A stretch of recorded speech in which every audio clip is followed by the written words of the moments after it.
Welcome everyone. Welcome to Healing Circle Talks.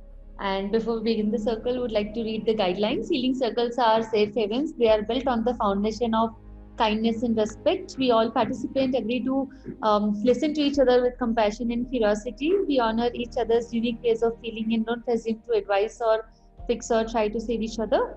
We hold all the stories shared in the circle within us, and we trust each one of us has guidance we need within us, and we rely on the power of silence to access it.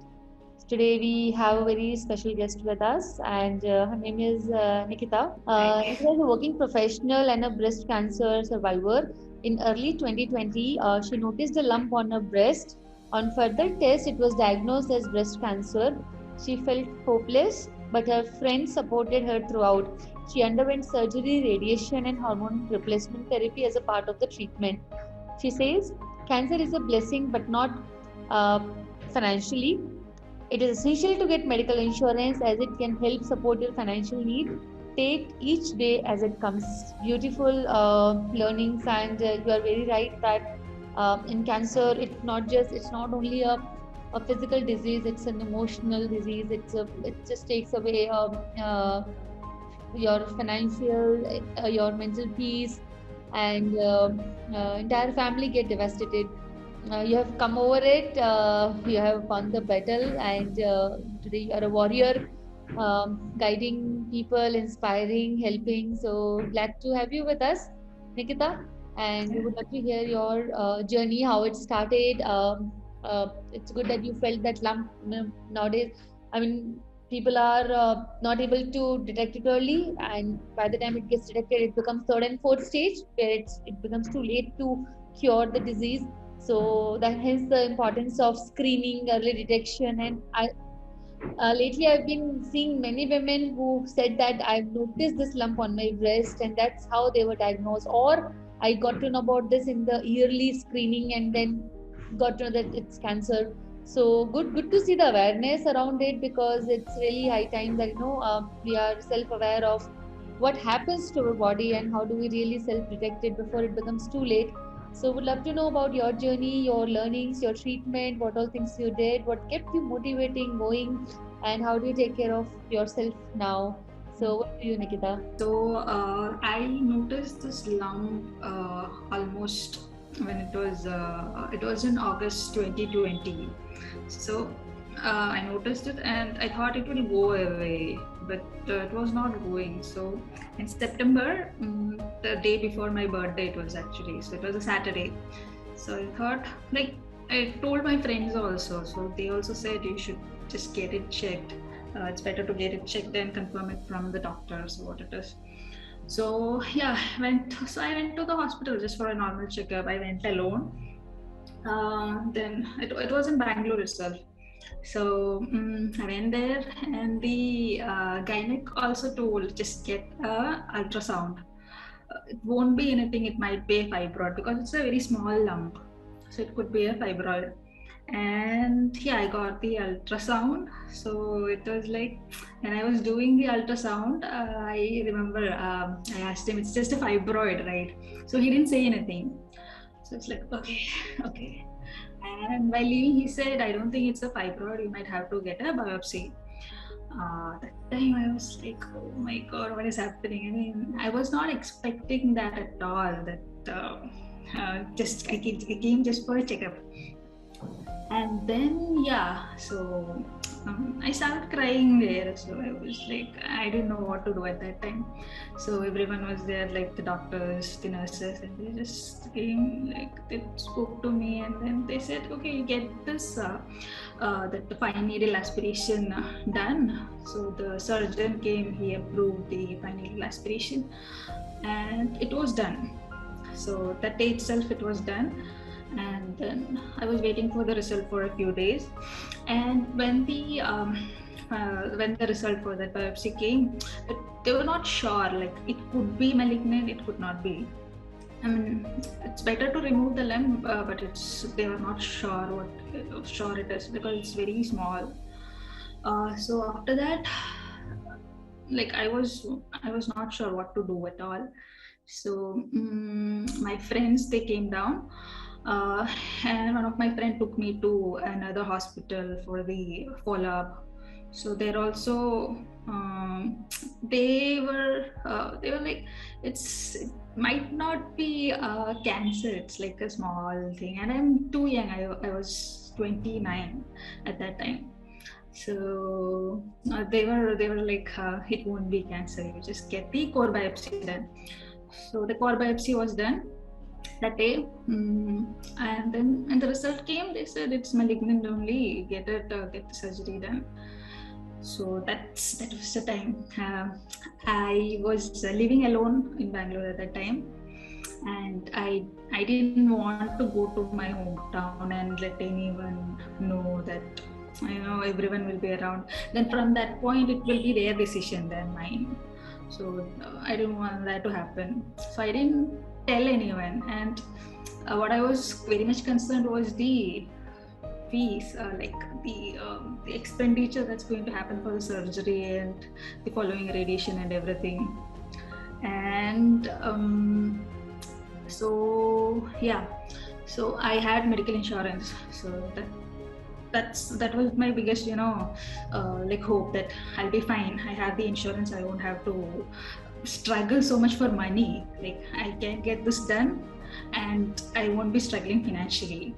So if that is there, you don't have to, so if you are okay financially, that's like a big relief to you, like the support system comes next to it. And then so what happened, I thought I'll handle it myself. I was like, okay, I'll take do it myself. So I got the surgery date, and surgeon told you must have a bystander, otherwise they will not do the surgery. So I didn't want to tell my mom. I mean, it will be very difficult for them also that at this age I got cancer, and it will be very devastating for them as well. So I didn't tell my parents. So my friend, she came down from Kerala to Bangalore to be my bystander. So that then the surgery, it went well. It was fine. Everything was fine, and it was a 6-hour long surgery. So it was something like, everybody was telling me, like my doctor especially was telling me, you'll be fine. You can be back to normal the next day. You can go back to your work next day. It was not like that. It was not at all like that. It was a major surgery. It took 6 hours, and then I was very tired after that. And she was there, my friend was there, so she took care of me for 1 week. So I had the drain pipe and all. I was tired most of the time, and I had few physios to do because of they had taken the lymph from my here. So they take the lymph node from there. So yeah, then like 2 weeks I had the drain pipes, like 2.5 weeks I had the drain pipe, and then yeah, they removed it. And yeah, after 10-15 days I had the radiation. So radiation was also quite difficult. That phase was very difficult. So I was very tired during the radiation phase. And yeah, but since it was in the starting stage, I didn't have to go through the chemo. So by radiation, and from the next from Feb 2021, I am on hormone replacement treatment. So yeah, because of this hormone treatment, I'm having so much trouble. Like it is having a lot of side effects, like weight gain, and then my moods. Like I sometimes don't understand who I am. It's like it's happening so much, and yeah, so it was very difficult for me for quite a long time, like handling it myself. And then at some point, I told my family that yeah, this has happened. So now like I came home this December.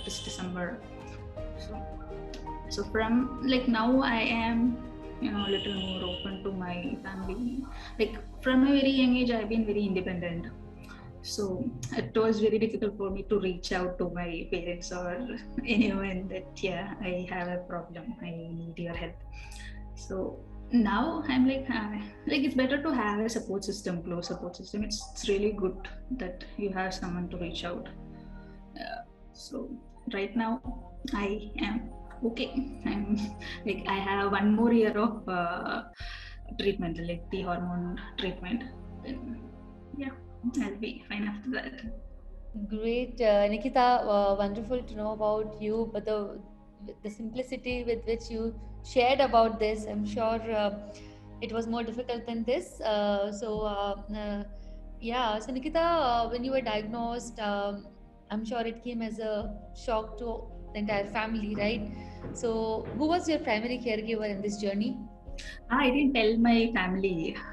So No, so in the beginning, I thought I'll do it myself. Like I won't tell anyone. I'll do it. Like I'll keep a home nurse. I'll have a maid, and I'll do it myself. Then after some time, I got to know I can't do that. So my friend, she's a very close friend of mine. She came with me. I mean, she came from Kerala to Bangalore for the surgery and all. She was my bystander. So she was with me all the time. So yeah, she was my primary caregiver. okay, and later when they got to know, how did they react to this? Oh, you. My mom started crying, like just like that. She started crying, and I had to console her. It's okay now. I'm fine. It's not like it's fine. Like my surgery is over. My radiation is over. After that, only I told. After my surgery and radiation, I told them. Yeah, it must have taken a lot of courage from you to not to share with your family and just do it on your own. So, yeah, and did you see any difference when your family knew about your cancer and when they didn't? Initially, they didn't know about it. Later, they got to know. So, in your caregiving journey, caregiving part, did it make any difference, or you were more? Because what happens when we share these things with our close ones, we feel more. Hmm.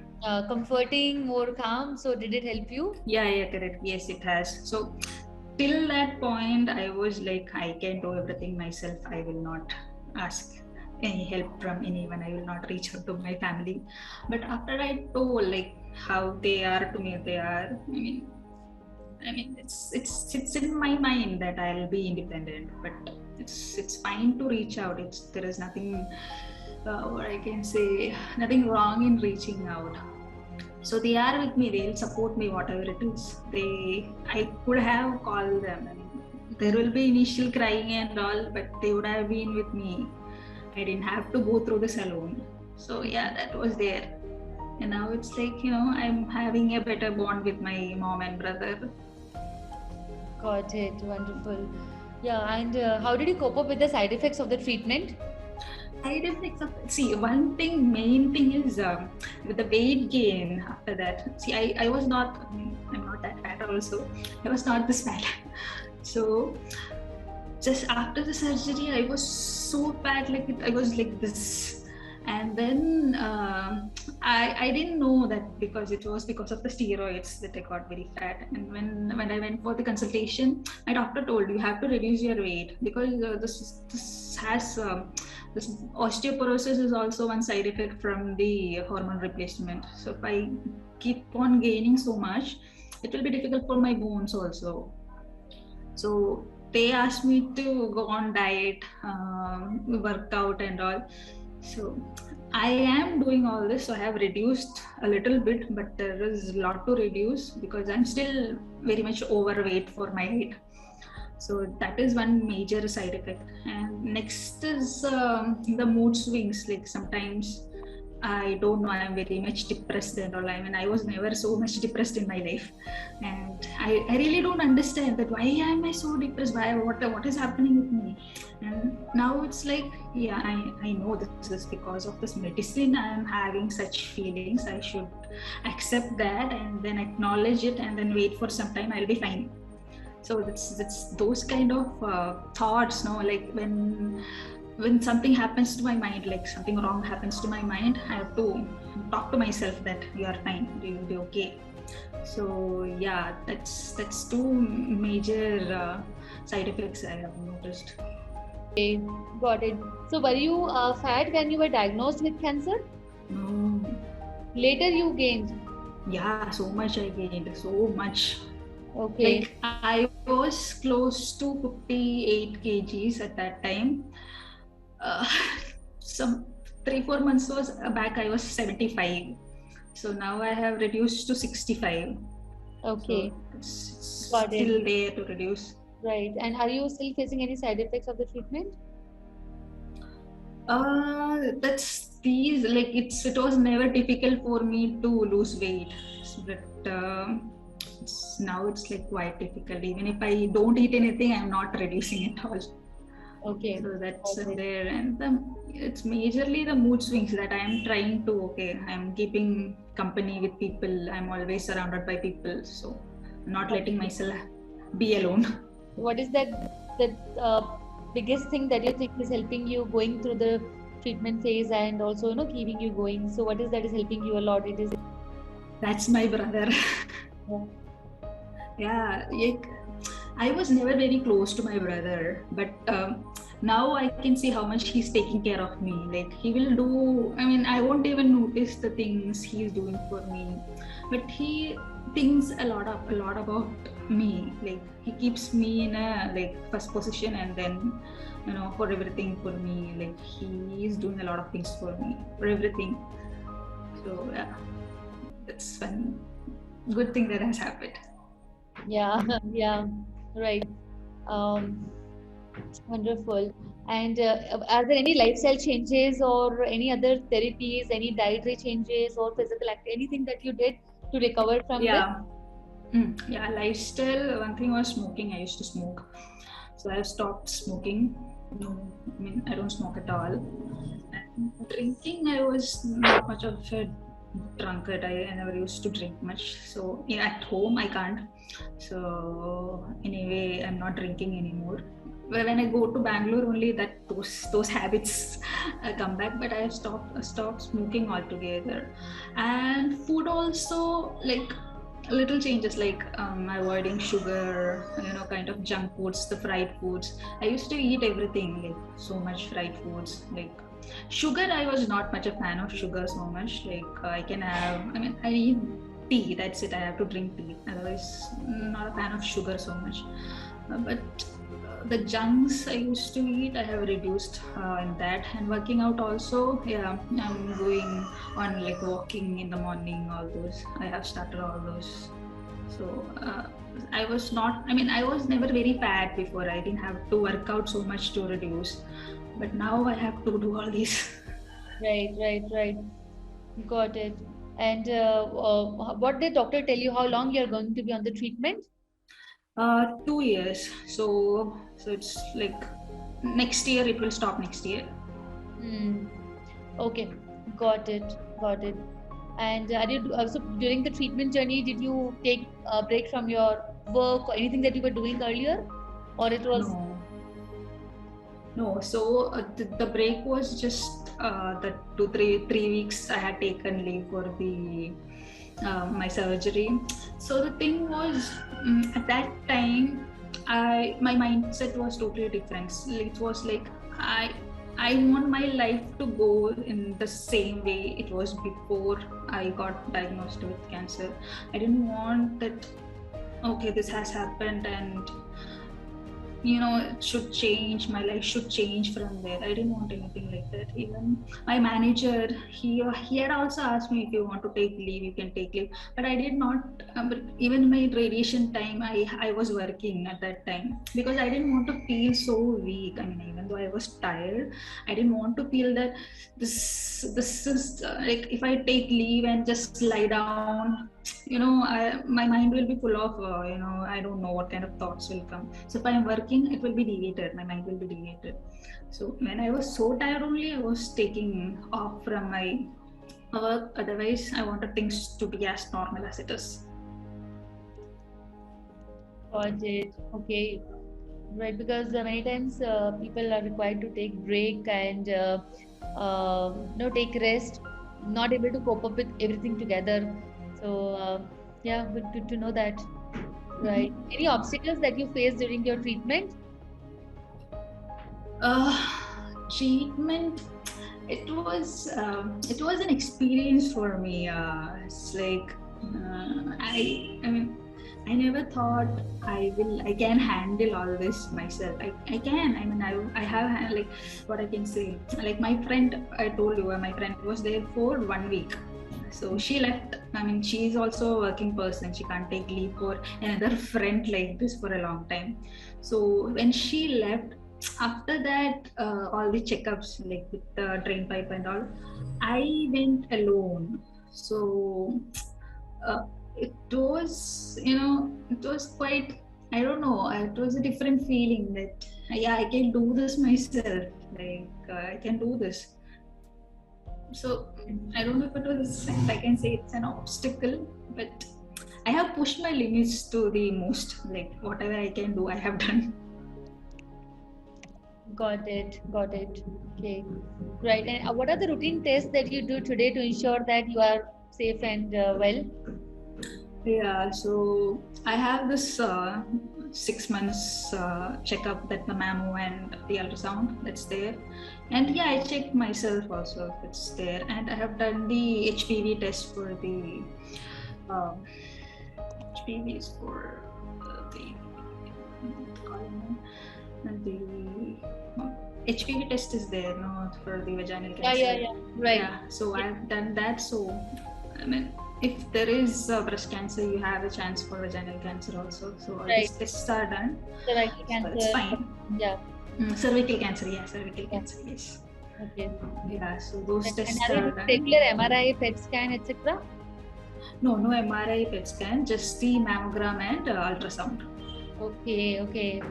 And you said your brother helped you a lot. Apart from that, any lifestyle changes that you did, like you said you were eating healthy or exercise, any supplements, anything that you were taking? Yeah, so with the hormone treatment, my doctor has given a calcium plus magnesium. Calcium, magnesium, vitamin D, amino acid, copper, boron, all this. Got it. Okay. Right. And there are many patients and caregivers who are still going through this journey of cancer. And if you could say one thing to them, what would that be? It is a journey. I mean, you have to go through it. There is no running. I mean, there is no hiding from it. It is a journey. You have to do everything that you can do. So yeah, that's one thing. With whoever, I mean, other than the survivors, I want to tell: take insurance. Please take a health insurance. Take for your parents, for everyone. You have to take it. Got it. Yeah, and insurance really helps you a lot, right? Yes. I mean, without insurance, I have no idea what I could have done. It was smooth just because there was money. Right. Yeah, that is the biggest challenge in any cancer patient journey. Yeah. So very true. Yeah. So and your insurance you had prior to the diagnosis, and it was covered for cancer as well, right?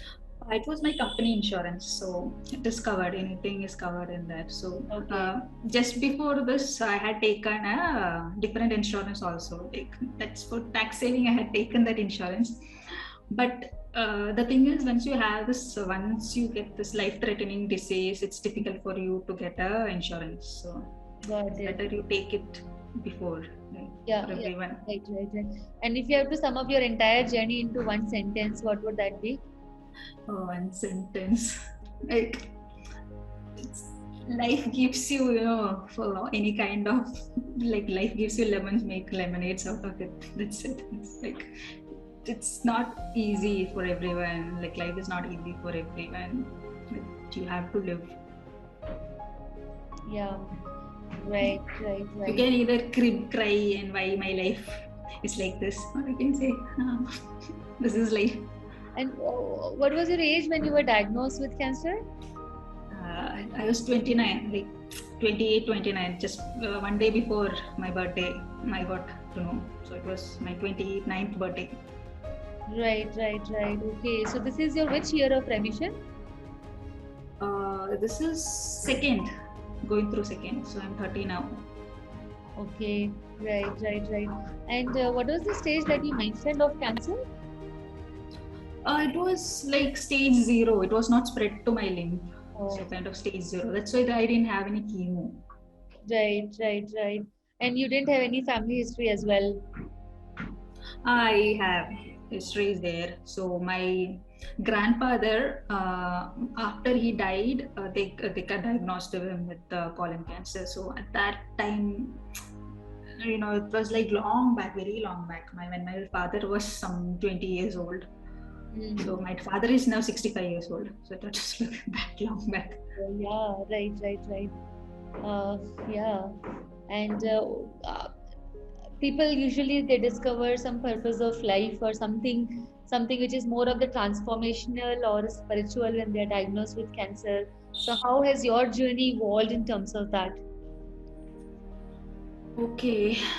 Uh, One thing I can say is you don't know your limit till you come across such, crossways. You don't know how much you can go. You're like going in a flow, like this, like just goes on. But you will know that you are this strong. You should believe in yourself. You can do it. You have to have that confidence in yourself. So that's something I learned. Before that I was just simply chilling. So yeah, I have to have some goal in my life. That way I'm living now. Okay, yeah, that's right. Would love to hear from others about this experience. There are many cancer warriors and winners here. So we will begin with Mehul. Hello. Hi, Hi. Nikhitha. Am I Hi, audible? Mehul. Yes. Yeah, you are. Yeah, I was listening to your story, and yeah, it's been quite a roller coaster ride. Hmm. I'm a stage 4 throat cancer survivor. I used to smoke. So when you Oh. said smoking, so that kind of pulled my ears. So you know about it. I just don't need to tell you, but let me reiterate that any lifestyle habits in the long run are going to create a problem. Hmm. So even if I quit smoking 8 years, I was diagnosed 8 years ago. So my last cigarette was in the parking of the hospital when I was going to be diagnosed. But Hmm. even after that, I have esophagus problems. I have other problems that keep lingering. So as an advice is just give up all those alcohol and whatever, like anything that is going to suppress your immune system or at least balance it. Uh, I do have a glass of wine or a can of beer once a week, but the rest of the days I eat healthy food. So it's like Hmm. 80-20 or 90-10, and do a lot of exercises. And Dimple has a lot of things going on in the group. So there are people who come down. And the good part is that you told your family. So because it's not a fight that you can fight alone or anyone can fight alone. So the whole family has to fight it together. But I'm glad you're out of it, and I wish you health and happiness, and um, keep smiling. I love the way you smile and tell your story. So yeah, and feel free to reach out to any one of us if you think you need some advice or words of wisdom or something. Thank you for sharing. Thank you so much. Thank you. Thanks, Mehul. Deepak ji. Hi Nikhitha. Hi. I was hearing that you're smoking and drinking. Now you stop both the things. Yeah, I stopped. Yeah. I'm telling you, you are in stage 1. So you have not trouble this time. But if you continue smoking and drinking, maybe it can relapse. So stop Hmm. it. Yeah, I've stopped. And Stopped. do pranayam and be brave. Be with the positive mindset. So you can beat that disease. Sure. Thank you. What was your hormone receptor? Oh, the estrogen. You want the name of the Yeah. medicine? No, Tamoxifen. ERPR. What was your ERPR? I don't know all those technical No, you are details. taking the tamoxifen. Tamoxifen. That means ERPR is a positive and HER2 is negative. Okay, that's yeah. So without forgetting, every 24 hours you have to take this medicine properly. Yeah, that I'm taking. And after every 6 months, you check up this. Surprisingly, it's a surprise to me. My daughter, I don't know when she spoke to all, and today forcibly, in fact, with a little force, she made me to join this. I'm Kalyani and I'm 51-year-old. Am I all of you, am I audible to you all? Yeah, we can hear you. Yes. Yeah, see, you should have seen me. I'm with chemo. I'm undergoing chemo treatment. I finished 4 cycles. I'm working in Bangalore. Actually, my hometown is Hyderabad. So once my kids have grown up, my son went for a law course, and my daughter is doing her PG in abroad with much family. Against my family, I took a promotion. Then I went to Tumkur, and I worked there for 2 years. And from there, I came to Bangalore in the last week of November. Slowly, I got a quarters. I'm into an insurance company.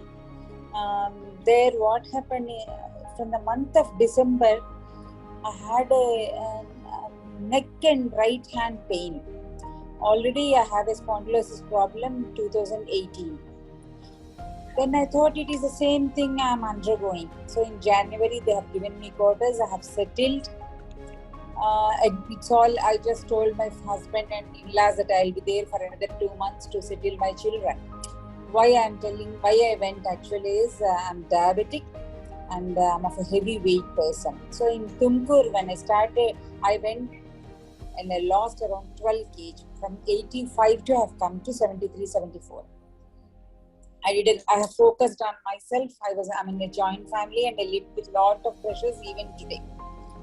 So I thought spondylitis because I'm using the mouse and all again. And in Bangalore, because of travel here and there, I have developed this pain. And actually, I used to have a very good sleep. And from December onwards, it was drastically, my sleeping time was reduced. So in the 3rd week of February, one day I noticed just above my right breast is a little, like it was looking like there is something very solid. I felt it. So I checked, it was time around 1:30. Again I touched. I felt that there is no, it's not soft, I can tell you. Then after the next day, my nephew, my daughter came Bangalore for a visit. My husband and all came. I just partied. We all partied, and I went for a physiotherapy. There, I told him. He said, "Nothing. This position is nothing related to your breast. It was above your right breast and just below my neck." But still, I went for a preventive health checkup on 26 February. I'm alone. I went there. So then the technician, she didn't do properly, a young small girl. But she told me that there are 2 lumps. Please go for a checkup. And I got the report on 2nd March. My friend is a geriatrist in Chicago. She's a friend at the age of 4 to 51. So I have sent I just took a picture to her. She said, then she connected me to her friend, who is happened to be a professor in BMS college. Then she called me. They took me a scan and again a mammo. And finally on 5th March, they told you have to come for a biopsy on 7th. And all you can imagine, daughter is in Mumbai. Son, after 2 years, he left to Delhi college back from Hyderabad.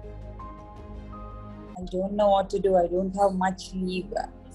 And before this, I should tell you all that in 2010, I went to a doctor because I felt bleeding unusual times. So I went to a gynae. Gynae also with some friend I went and I just expressed it. Then she checked and then I went for a biopsy. And then they said that it is a pre-cancer stage. And in fact, the doctor and her friend appreciated me that how could I find it, and have removed my uterus in 2010. That's all. Later on that, anyhow, I have a very obese hereditary and I'm diabetic. and it's a sitting job. I've traveled a lot. Every day I used to travel 103 kilometers morning and evening for 6 years, with sending children to school, mother-in-law, surgeries and all. There was a never look back in my obesity. So that was an added pressure for me. And immediately I had rushed to my hometown. I just packed my bags. And as Nikhitha expressed, for me, I am under high insurance coverage. That was never a problem for me. So it took me for 15 days to get a rhythm. Then they said it is stage 2, they told. One lymph node was affected and with a 2.5 size lump. And the doctor got a doubt, and again he went for a FNAC. And he said one cyst is also there, that is also in a malignant stage. So now I have finished once first 4 cycles of chemo, and now again there is another 4 cycles of Taxol. Then surgery, then chemo. I'm still in that procedure going on. First week will be very tough. And I have finished my PET scan. And as usual, whatever the report, it is a breast primary and one lymph node affected. It's very tough. Luckily, my child is working from home. My girl she's living with me 24/7. She's with me. My niece, all that, husband, everybody is supporting. Yeah, this is what I am undergoing now. Wow. More power to you, and lot of courage you have, and thank you for sharing about this in this circle. Really appreciate it. You have a wonderful family, a great support, and yeah, definitely, and family support, community support, friends love. That's the best thing that I've seen patients taking and helping. So really good, and heads up to you. I wish and pray that you recover from it soon, and then share your journey here as a cancer warrior survivor. So any help that you need in this journey, we're always here. I'll also share group link in case you want to join and connect with other fellow members. I'll share breast cancer group link here. We have Dr. Gayatri with us. So Dr. Gayatri, welcome, and Thank you, Dimple. I don't think so I can speak much because I'm traveling in a metro, going to a hospital because my mother was admitted in the ICU. So, but if you can hear me, I've heard both Nikhitha's journey and I think Kalyani. Both their journeys are very not able to hear Dr. Gayatri, but Nikhitha, back to you. So anything that you would want to share about your caregivers who so wonderfully took care of you, your friends, your brother, anyone you want to